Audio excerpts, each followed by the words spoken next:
এই মুহূর্তে গাজীপুর বয়স্ক পুনর্বাসন কেন্দ্র থেকে আমাদের সঙ্গে সরাসরি যুক্ত হচ্ছেন সহকর্মী সাদিয়া কানিজ।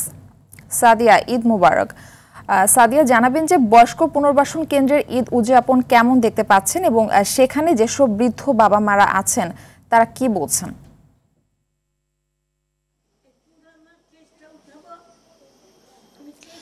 মারফি, ঈদ মুবারক।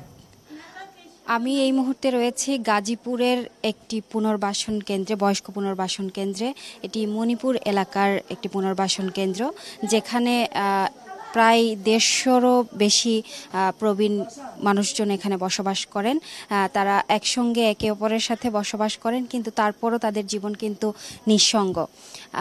আজ উৎসবের দিন, যেহেতু ঈদের দিন, সবার ঘরে ঘরে ঈদের আনন্দ, পরিবার পরিজন নিয়ে সবাই যখন উৎসবের আনন্দে ভাসছে, ঠিক সেই সময়টিতে কিন্তু নিঃসঙ্গ জীবন পার করছেন, নিঃসঙ্গ সময় পার করছেন এই মানুষগুলো।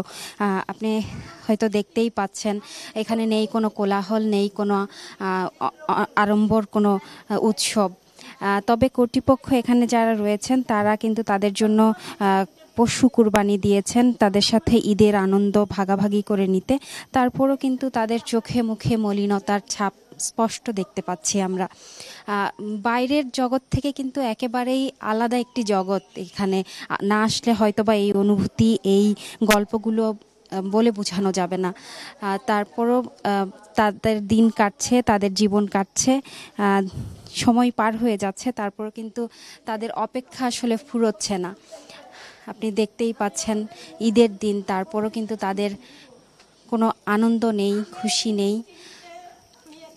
তারাও একসময় পরিবার পরিজন, সন্তান সন্ততি নিয়েই কিন্তু সোনালি অতীত পার করেছেন। সেই অতীত হাতড়েই হয়তোবা তাদের সময় পার হচ্ছে। এখানে গিভেন্সি গ্রুপের এই 100 একরের এই জায়গায় 150 জন প্রবীণের বসবাস।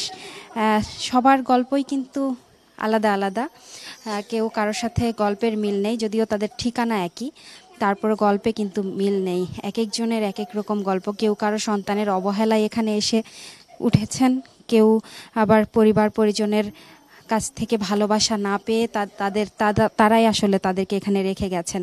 এমন অনেক গল্প আছে, আমরা তাদের সাথে কথা বলেছি। তারা হাসি মুখেই আসলে ঈদের শুভেচ্ছা আমার সাথে বিনিময় করেছেন।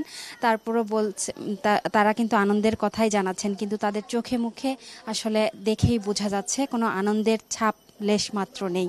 তো মারফি, গাজীপুরের বয়স্ক পুনর্বাসন কেন্দ্র থেকে এই ছিল আমার কাছে সর্বশেষ। সাদিয়া, আপনাকে ধন্যবাদ।